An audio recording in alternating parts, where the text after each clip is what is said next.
Avec à sa tête le ministre des Infrastructures et Travaux publics, la caravane des infrastructures, initiée pour attirer davantage de visibilité sur les réalisations en cours sur la route nationale numéro 1 et sur certains de ses projets connexes, a atteint la localité Ngouba à la jonction avec la route nationale numéro 39 au petit matin de ce mercredi 1er juillet 2026. Lors de cette dernière journée, la caravane est partie de Kamina pour Ngouba, soit un parcours de 295 km dont 60% sont encore en terre et 40 déjà revêtus ou en cours de revêtement. Nous sommes là sur les lots 5 et 6 du projet où 10 ponts définitifs ont déjà pris la place de ceux métalliques devenus vétustes. Ça sera le cas très prochainement du pont Bundwe à l'entrée de la cité de Bukama où le ministre a fait un stop bien particulier.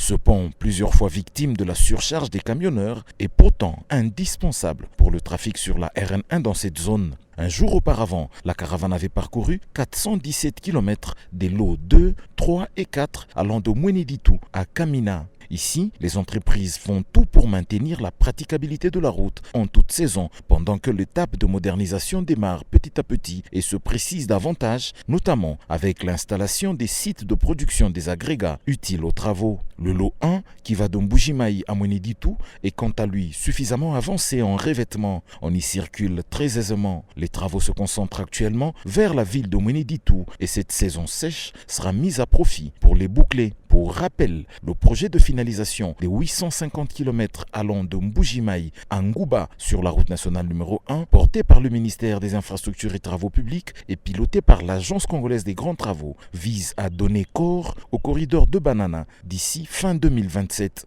C'est une infrastructure qui est vitale pour l'indépendance économique de la République démocratique du Congo.